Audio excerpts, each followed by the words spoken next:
Welcome back. With the extended winter we had this year, it threw a wrench into the game schedule for quite a few outdoor spring sports. Our own Elena Lanson is joined by Al Hansen, a Sioux Falls umpire, to chat about the cancellations teams have faced this year and the plan to make up those games.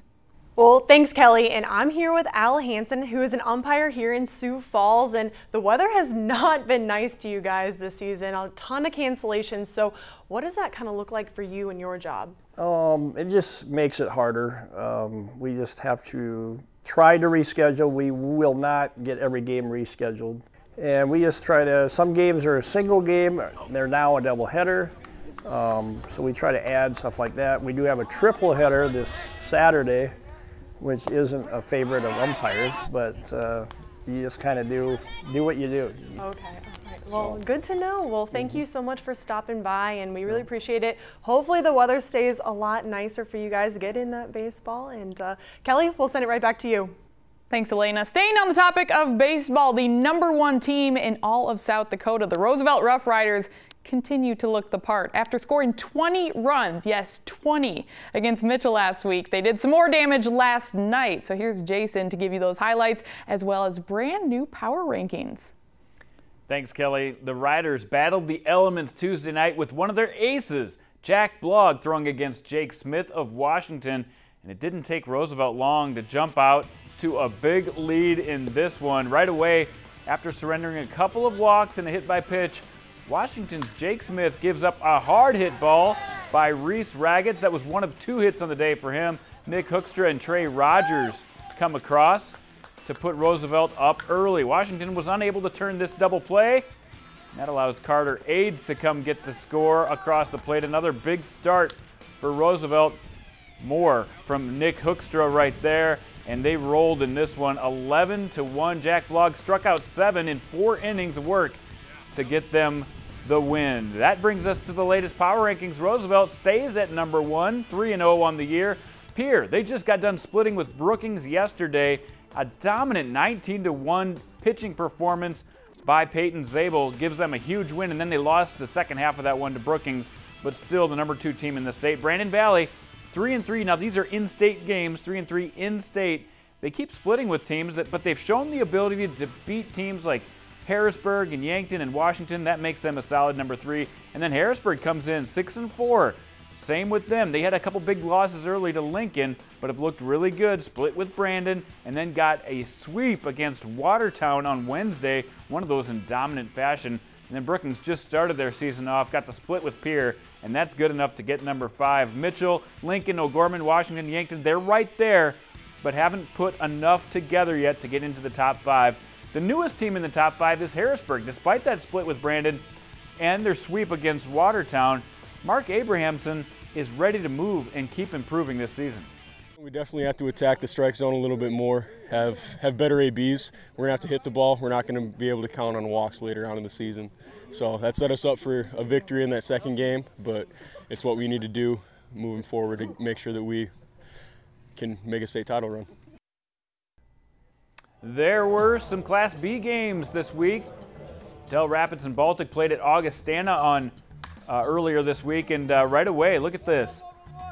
Dells had finished their last 2 games without giving up a hit, so we'll see how they did on this night. Jake Steineke got him started, not only pitching but hitting, but then it comes to Jandy approved time.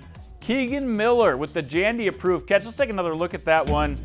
He doesn't care that he's got a left fielder to deal with. Keegan Miller comes up with a big play, and then Jake Steineke showing what he can do on the mound with the strikeout. And then you're going to want to call everybody into the room for this one. Check this out, guys. I know this one sneaks through, but Connor Wendland blocks the plate. And I mean blocks the plate right here. This is the definition of obstruction. The fielder, while not in possession of the ball, he definitely impeded the progress of this runner. That is not going to work. And even though at first the umpire says, you know what, he's an out here, they make the right decision. Yeah, that was definitely obstruction. But Baltic still got going in this one. Cobain Gehring doubles in Easton Nordby, and they're down just 4-1 at this point. But Eddie Price put a stop to any comeback that Baltic had in their minds, and Dell Rapids gets their 5th straight win. Let's hear from their coach, Danny Miller. It was kind of a tough game. We really couldn't get anything really going, you know, as mistakes on their end, maybe a little bit, got us in. But our Elijah came in at the end and just really was grinding and working hard, and our defense made some good plays.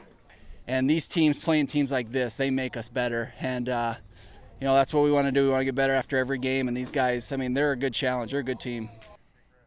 All right, more Class B baseball. Lennox, they got on the field against T earlier this week. They also played Wednesday against Sioux Falls Christian, but this is Tuesday. They got on base early with a lot of walks. Zach Leisinger scores to lead 1-0 later.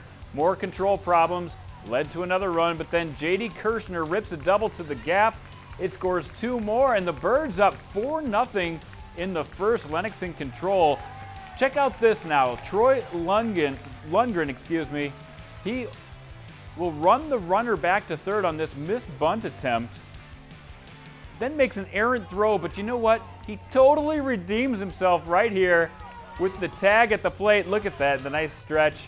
And that's pretty close to a Jandy-approved play, but not quite. Brock Anderson was dealing. He went 7 innings strong, 12 Ks. They notched a 4-1 win, and Lennox advances to now 8-1 in the year with that win, and then another win on Wednesday night against Sioux Falls Christian. Let's take a look at those rankings.